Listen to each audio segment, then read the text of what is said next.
no. So Jason, the reason why you're on today is because you wanted to talk a little bit about your social anxiety, how you drank, because of that, and how you finally came to deal with it. Because I believe it's been a long battle for you.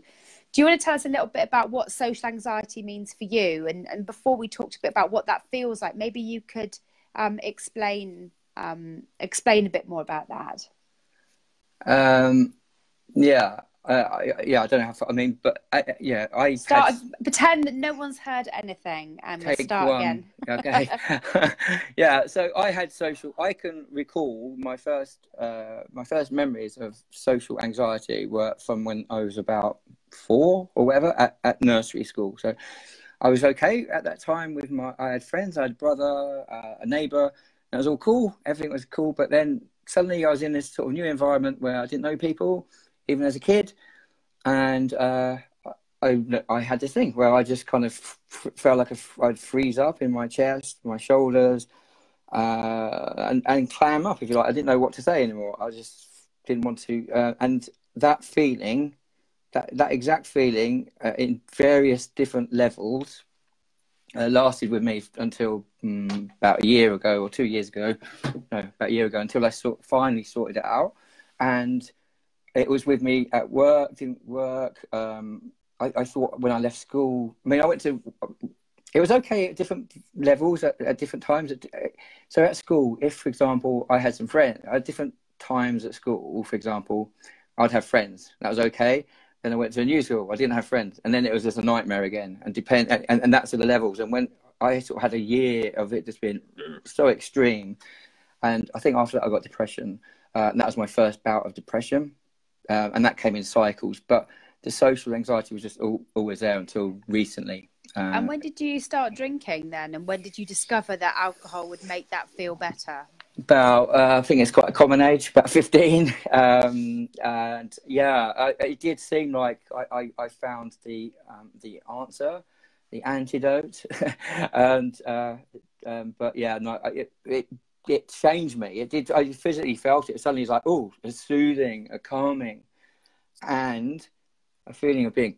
It sounds like I'm a salesman for it, right? But it was making me confident, and I felt like I was a bit of a geezer, and I wasn't that shy, scared person anymore. And that's what it made me. It's like, wow, this is brilliant.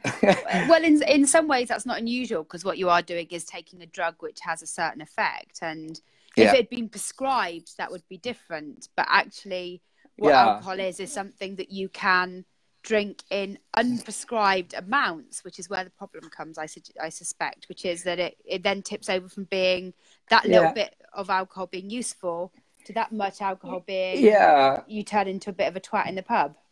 Yeah, I was always, I mean, straight as soon as I started drinking, right, I could turn into that twat in the pub quite quickly. But I had this sort of little magical spell of between, 3 pints maybe, and I was like, whoa, man, I'm quite articulate, quite witty and all this kind of stuff. And the kind of fearless thing was in me. And that's why I liked being fearless, because I hadn't had that for so long, right? And I loved it. But I was pretty early doors having consequences around alcohol, whether it be me acting an idiot or me doing stuff to people or whatever. There were consequences, including blackouts, like pretty early. That wasn't like a slow thing. I had them early doors, but the allure of it was so strong because they got rid of my anxiety. So why would I? It cost benefit analysis I kept doing. It was kind of like, okay, but it stops my anxiety, and I carried on. That's my excuse anyway. That's what it felt like. Well, I know it then becomes something that you're psychologically addicted to. Yeah, exactly. You're going to get in so many problems with trying to put your jumper on while you got a headphones on. I'm not going to do it. I'm not going to do it. Yeah. So I in fact, when I lived in what I call small town England, right, when I was living there and you were sort of out every night and all that kind of thing, I lived a dual life, right? I was going to work and I was this quiet person, right? But then by night I was this like really drunken fake geezer kind of person, and people didn't recognise who I was. If they saw me sober, they were like, "What's wrong?" Well, they was literally asking me what was wrong with me because they didn't recognise who I was. So that kind of thing kind of plays with you mentally as well. I was becoming completely reliant on it for things like work events, going away on work dues and stuff. I was having to drink to get through it. And I mean, I didn't drink all the time though. I kind of did put up with it, but it was in the intense scenarios, like a works do or something, going away on a work, sort of team events and stuff like that. It was so intense for me. I would have to be sort of finding where I could get a drink all along. But I never got into that sort of drinking every day thing. Never. Never, ever. It was always... definitely it was your go-to when it became, this is a social situation, boom. Yeah, totally. And when did you first realise that there might be an issue with that? And did you try to do something about it, or? Yeah. I knew. I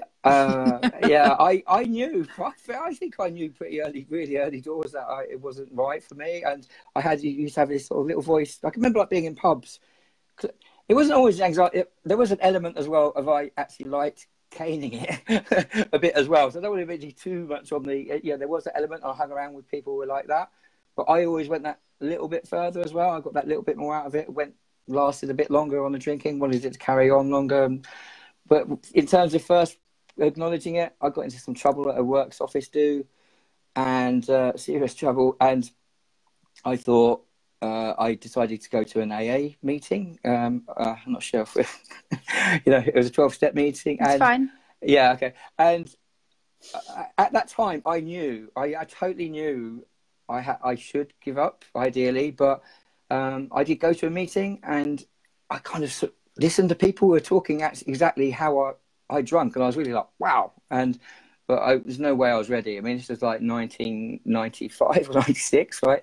And they invited me to go to a New Year's Eve thing, like a sober thing. And the thought of that was just like, absolutely no chance. So I went to a big rain dance rave in Essex instead and went back on it. And I had a cycle. That was when I first thought I had a problem. I kind of wasn't quite ready. Do you know what I mean? And I think the fact that the anxiety thing was big. I think if I got rid of that anxiety a long time ago, I probably would have given up drink a long time ago. It then becomes the chicken and egg, isn't it? Which is that you feel that if you get rid of the anxiety, you can stop the drinking. But if you stop the drinking, you'd never get rid of the anxiety, that sort of circle. Yeah, and it totally made things worse. So, yeah, I read a lot of people post it made the anxiety worse. Yeah, the very thing that it was fixing temporarily and long term, it would make... So it would no longer be a sort of social anxiety where I was just anxious around people in a certain scenario. It then became just like, oh, no, I'm just anxious all the time now. And I think that's what I think the drink did that. And it certainly added to like depression and stuff like that. I'm pretty sure about that. And so did you have other spells where you took time off, where you did a month off or any time off? What happened there? Yeah, I was in a cycle. I don't know when. So probably, I say early 2000. It might have been before then, but I would be in a cycle of, I'm okay. I think I never actually wanted to be a moderate drinker, right? I just wanted to be a person who could get sort of mildly shit-faced and have no consequences. Basically, that's what I wanted. I wanted to still be drunk. I didn't want to be a moderate drinker. That didn't appeal to me in the slightest. But I was in this cycle, which continued for at least a decade, where I would go sober or abstinent for 3 months. I think I was okay. I'd have a couple of times where like, oh, wow, I've been drinking. I didn't have a problem. I didn't get into some terrible scrape. And then a terrible scrape would happen. And then I'd be like, why was I thinking? Why didn't I? Because I used to do some of that cost-benefit analysis stuff, like, what are the benefits of drinking and all that kind of stuff. And they're almost like, why didn't you think of it? And then I'd be in a terrible state and I'd go back to the 12 steps. Just go to 1 or 2 meetings. I didn't get into it that much, but I just thought, and I did set a goal, right? I said, like, I'm going to do 3 months. And I did 3 months, and I got to the end of the 3 months, and then the mind was just like, you've done 3 months. That means you can control your drinking. And there you go. So you're describing lots of periods that many people here have done, where then ambivalence kicks in, when you think it's all okay now, and you can manage it, and you take the foot off the concentration off the goal. Yeah, I don't know. I kept setting goals over a certain amount of time, but I don't think there's only one. I reckon there's probably, I don't know. I bought books like that, Jack Trimby or someone, I can't remember. One of these based on the smart recovery thing. I think then I can remember times when I literally said, I read this book and it said, now you've got to make a decision. You're going to stop drinking. And I did actually say that. I said, right, I'm going to stop drinking. And then, I did. To me, I've got this sort of mind, I call it the fuckwit sabotage monkey of my mind. And he's a very alluring, very good salesman. Just like, come on, what's the point? And also, it would actually say, your life isn't actually that much better. You haven't drunk for 3 months. You still got anxiety. You still, it's like that. It's like, well, you may as well just go back to it. And I don't know if that's ambivalence or not. It's kind of like messing with my mind. It's definitely ambivalence, and it's definitely wanting, but also that idea that suddenly everything should be perfect once you've changed your drinking. And I think what you're describing is the fact that once you give up the drinking, it exposes all the other things that you need to deal with. And what I want to come back to is the fact that you tried lots of times. And and I think that's not unusual, but do you think you learn each of those times? And what do you think it is that you learned that helped you in the final time? All right. Well, the final time, right, it was pretty heavy. So, it had built up. I would say I got to a point, both of them were, I went for a time when I did a year, and that was, I went into I was in a rehab kind of a place, and I don't know if I should be saying this when you're going on YouTube, but yeah, I was in a place. Only say what you want to say, Jason. Yeah, exactly. And I was committed then. I was committed to to not drinking all the other stuff, because I got into anything. I was into anything that took away the pain. It was gambling, all sorts of stuff. And I think quite interesting gambling. I don't think hardly anyone knows how to deal with that, but that's a side thing. But I think what I took from that was getting peer support. It was really important for me, and having support from people. In my case, it was a 12-step crowd back then for 1 year when I did it. And I learned also you got to get a balance, right? Because I didn't have a balance. I was going to these places every single night of the week, right? So that's no good for my family, right? That suddenly he's like, oh, I used to be occasionally binge drinking, and I wasn't drinking every night, but now he's down at the 12-step meeting every night. It's got a balance in these things. But I did like the concept of listening to other people, you sharing to people what's going on with you, and also what I got a lot from going to these meetings was sharing about mental health, because most people, these meetings and other ones I've been to, a lot of it was just people talking about mental health stuff, and that was useful for me. So talking about that stuff in a group was helpful. It is, and it's something that Serena said, actually, because she'd been through a rehab situation, which is that it was the time that succeeded for her was when she realised that she couldn't hide away from real life, that getting back out into real life and learning how to do it without the alcohol was really important. Yeah. Was that important for you too? Say it again. Well, before, when she'd come out of rehab, she would close the doors, stay at home alone, and not go out and socialise. Yeah, got it. Yeah. And then at some point, she would fall off the wagon because basically she became lonely. And I wonder if some of that was the same for you, which is that getting out and learning to deal with situations and deal with your social anxiety, was that part of the process? Sorry, sorry, it was, because when I was hanging around with this crew, the 12-step crowd, I did start doing stuff like going indoor climbing, and I was it was a long time. I hadn't been in any sort of environments where I was within a group of people. It's been so long. I had been isolating, and that's what depression and anxiety and all that, it loves you to be isolated, and it was breaking out of that and getting into so I did do an element of that, but unfortunately that sabotage thing came along again and kind of just said, it kind of won me over again, and I just went back, and eventually and I kind of went sort of isolated again. But I was all this time, it's not like I've been have had periods when I've been stuck in my room for weeks and stuff, but I have a family. So I've been going along with that, and I've had a job and all that kind of stuff. So it's not like, yeah. So, it's a complex situation. It is, yeah. And so after the year, I did a year, and I never thought, to be honest, I never thought, once I did a year, I just thought there's no chance on hell would I go back to it. But it kind of tricked me again, if you like. And it was that same thing again. It was that, hey, hang on, this isn't that much better.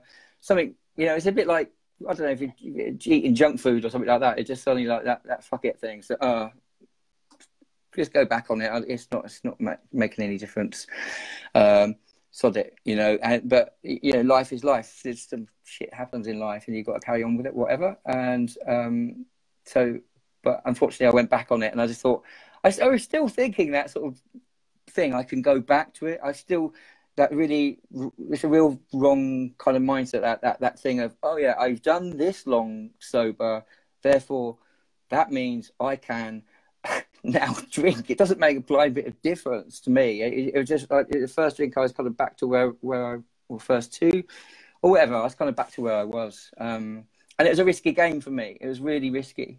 For me, drinking at that point, it was risky in terms of mental health, in terms of the states I was getting on binges. I mean, quite, waking up on trains that have been going up and down from London to Reading until the end of service. I'm not quite sure why someone didn't wake me up, but so even at that point, that was my sort of final bit before the last bit, and it was pretty bad then. So I was, yeah. And so the last time, is it because you managed to tame this inner voice? Did you know it now? Did you feel that you knew the crux of the problem? I think so. I mean, the last time, during this sort of spell, I'd got into mindfulness and meditation. That's probably about 2005 or 2006. But when you're drinking, that kind of, it's not really as useful as it could be. Do you know what I mean? It's kind of, I'm mindfully aware I'm getting shit-faced. Great. And so that was helping. I think it's a kind of a staggered thing for me. It's like, the mindfulness and meditation, that was good. I got that, and I knew that was kind of where I wanted to be.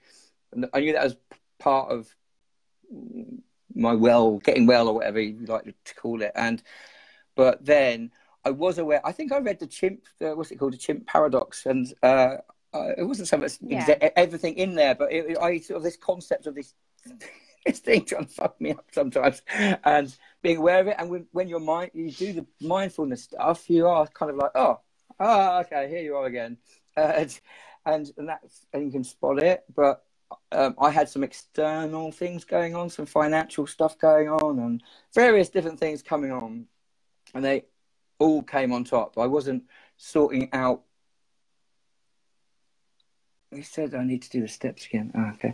Don't worry, Jason. You're doing something that works for you, and that's okay. Yeah. So I acknowledged what was going on, and I was having issues around finances. I went to a new job, and I found it really, really intense. Okay, and I was in a job where I was in an open plan office. I'd been in a job where I was working at home, and I was going to London every day, and the social anxiety just went woof off the scale. Okay. And drink was around in this office, and this was where it all went kind of really horribly wrong. And there was a lot of dark thoughts all the time, every day. It was always with me. So I kind of knew then, I don't know, I was trying stuff. I was going, and in fact, I was going to 12-step places, okay? And I was going to Buddhist places. I was trying to do stuff, okay? And you were finding a way that worked for you? Yeah, I was adjusting. I was going to Buddhist places. I was going to this kind of stuff, but it got so intense. I went on one last binge when I thought, okay, that's going to help things. And it didn't. And it got really, I kind of went into a place I don't want to go to again that evening. And that was December the 6th, 2016. And that was the point where I mean, what I'm finding really interesting is because although you see that period while you were doing lots of reading, thinking, 12-stepping while still drinking, in some ways you're still framing that as not succeeding. But in that period, you learn lots, and it's not always natural. It's not always natural that you might need to do some learning before you can do the giving up, or you might need to. For my case, I had to move job before I gave up, not give up before I could move job. If you see what I mean, there isn't always a logical way round, and you actually did some very good stuff for yourself in that time. All the time. I was. It's what I was trying to say. I was. I had found the mindfulness. I did the meditation. I found, I would never knock the 12-step crowd, because I know a lot of people done really well out of it, but some bits of it weren't for me. But I got a lot out of it, but I was getting into trying to sort myself out. Okay. And when I got into this last binge, that last binge was horrific, and I ended up in another place, another clinic, right? And it's from there, this is where I really found a lot of the stuff. I found people who, I won't say their names, but I made friends from there. But importantly, I found stuff like Stoicism. I got more into the Buddhism. And in fact, actually, I was going to a Zen Buddhist place before as well. So I was continually trying stuff even up until that point, I was doing Zen Buddhist and all this kind of stuff. So I found the holistic stuff, the yoga and all that kind of stuff. And I started looking at my meaning in life, and that's what really was fundamental, I think. And looking at what's important in my life, evaluating and thinking. So the point I got to was pretty grim, right? And it took a long time. And even then, I knew I still hadn't got rid of the anxiety, right? I was doing mindfulness, I was doing meditation, I was doing all this sort of stuff, which some people say, oh yeah, you shouldn't have the anxiety. Well, I still did. But even though I knew I hadn't got rid of it, I knew I had to stop drinking. It didn't matter how or whatever, I had to stop drinking. And to be honest, I didn't need to set any particular visions or goals around it. It was kind of like, do I want to live? Do I want to have a happy-ish, do I have a good life with my kids and all that kind of stuff? It was major. And have you got a dog? Yeah, it's really annoying me. Yeah, get up. Yeah. Dog wants to be on the camera.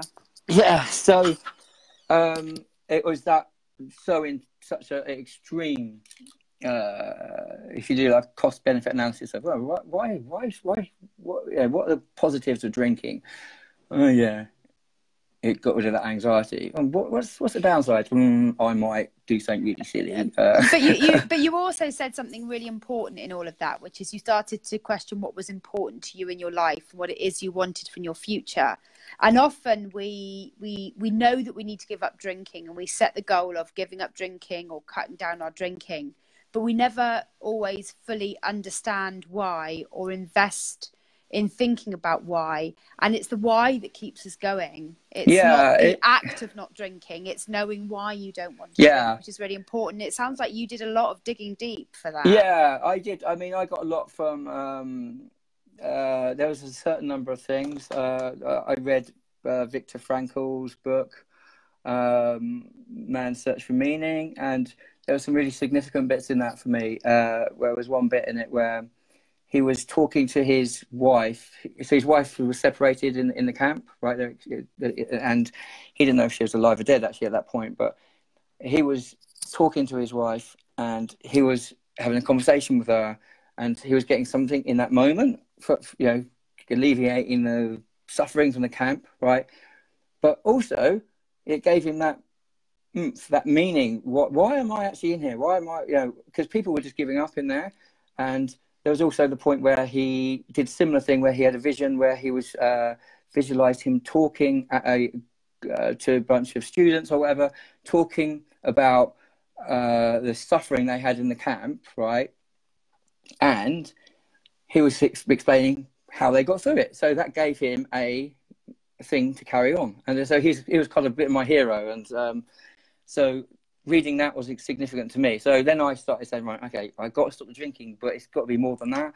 So I wanted to have a life where I'm doing, I was big into the vegan stuff. I've got my kids and, it's stuff all around that. So I started saying stuff about getting healthy, getting fit, embracing the holistic lifestyle and all that kind of stuff, and maybe helping others. I love that idea that it's not just about giving up drinking. It's about more than that. It's the bigger picture, and I think that's really, really important. Yeah, and that's what it was. So I mean, for me, and I knew the first stop was stopping drinking, and I actually did go. I think that's when I joined Club Sober, pretty much straight after that, the sort of last binge, and I actually found it on the vegan Facebook group, which was quite interesting. But I got support on there straight away. I was pretty open about what was going on, and the ability to just splurge it out on a post was really helpful. And I got really helpful comments back, and made some friends there who I haven't actually.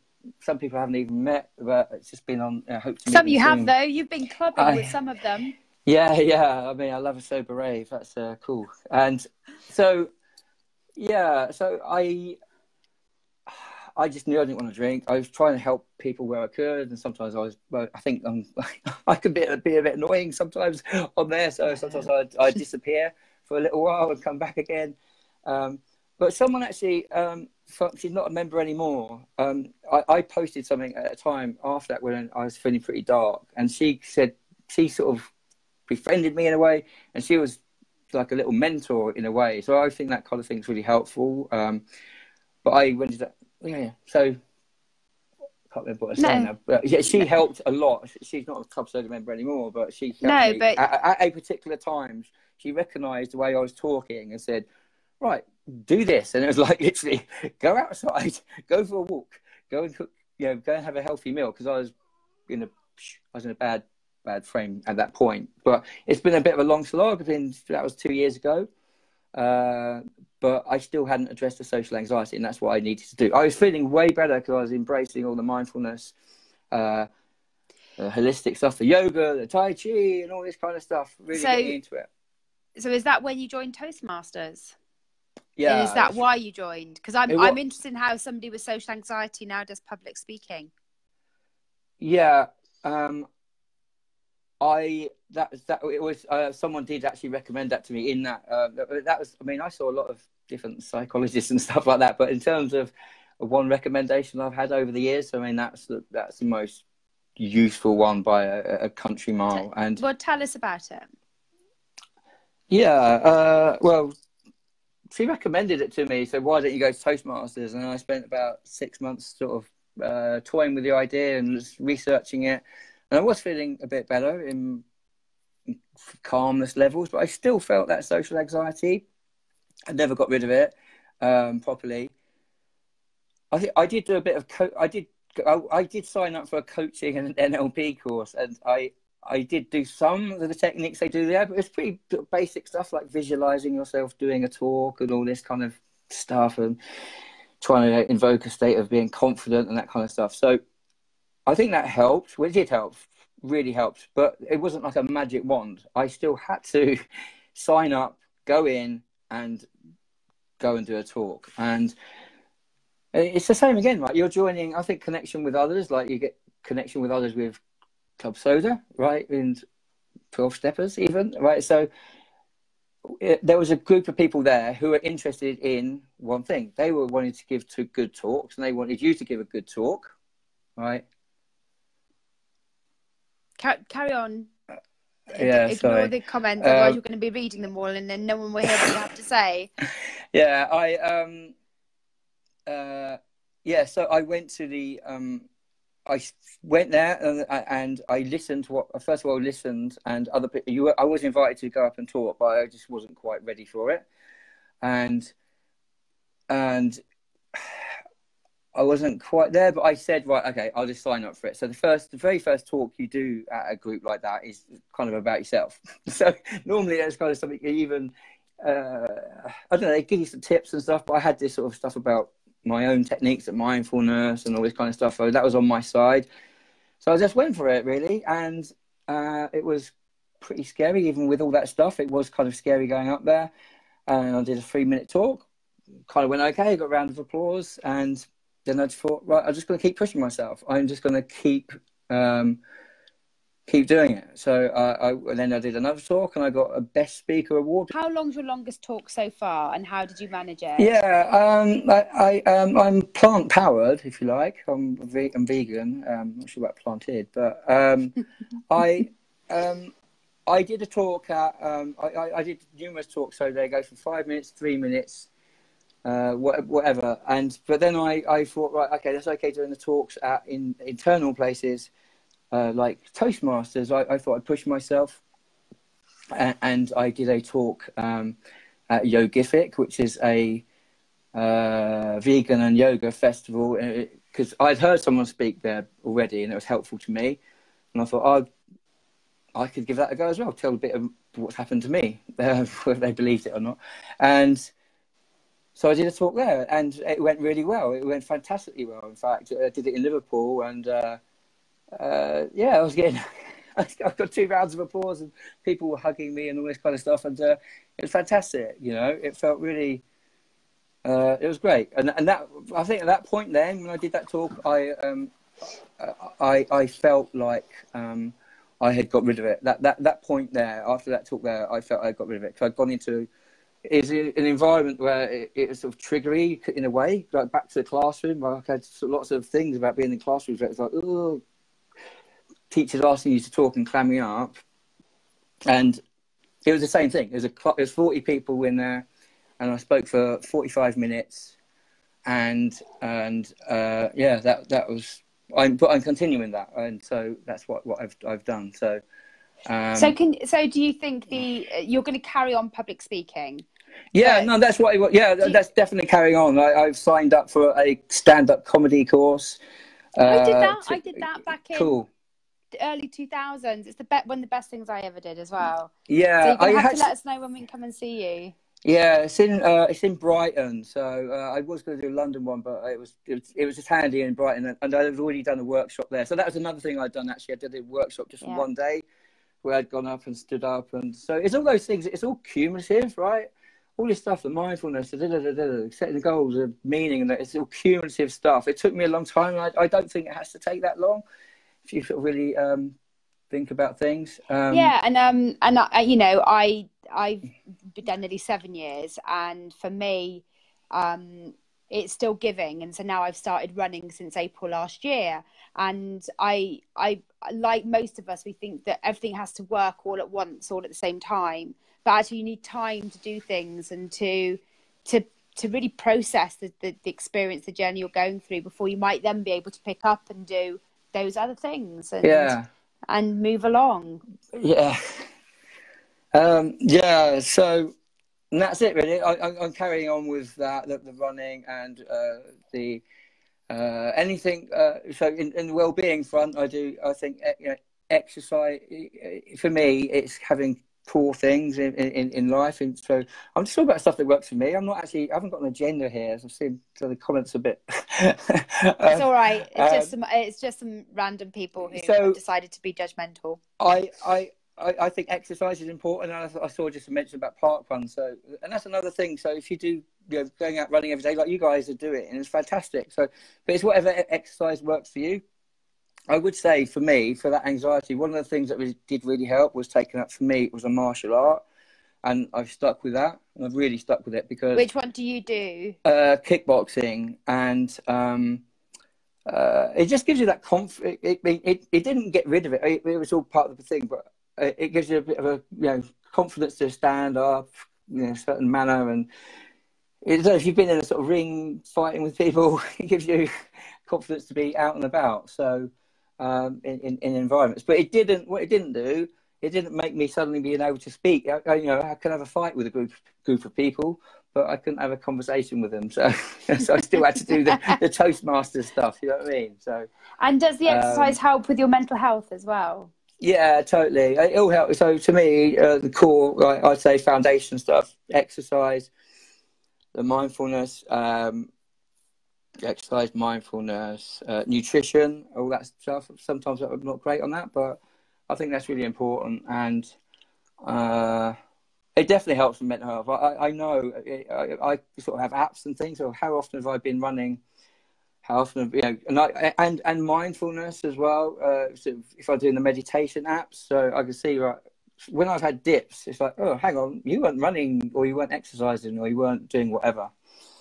And I've noticed it. So actually, you can see. I can see. It's like, hang on, okay, so you felt rubbish for last week.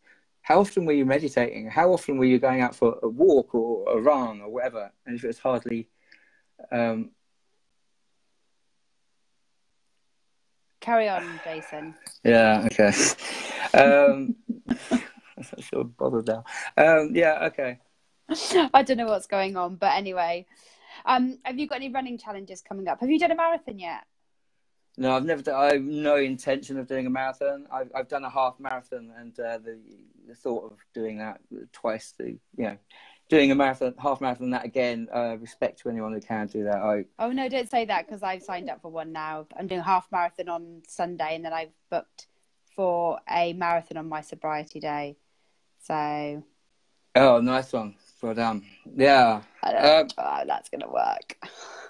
As long as you train, right? It's just like anything. Oh, what? I've got to train. No, yeah, totally. Because I did actually do a half marathon once when I actually was doing running quite a lot when I was drinking, and I once did a half marathon with hardly any training, and I was trying to do this. Oh yeah, mind over matter. Yeah, I can just focus, and it was a disaster. I really, really don't recommend it at all.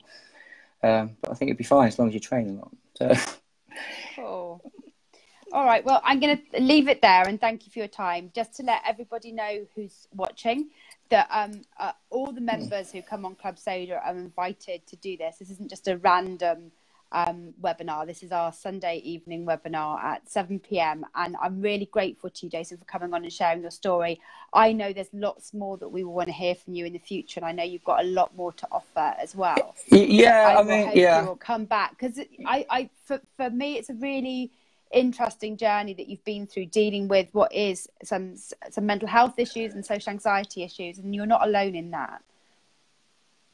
Yeah, I mean, I do, but I mean, I do think that, I mean, for me, it's kind of gone now. It's part of the past. It's all part of a journey and all that kind of stuff, and I do sort of see it as like part of the story of what was going on. I mean, it wasn't all terrible, but along the way, in a way, it's all good stuff, because I found yoga, I found this, I found that, found friends, and, the glory of... and found sober clubbing. Sober raving, yeah, exactly. Mindfulness and meditation, I wouldn't, that's, I love that in my life, though. Okay. Good. Well, long may it continue, and thank you very much. Thank you for your time. All right. Cheers. I'll see you soon. Bye. Bye.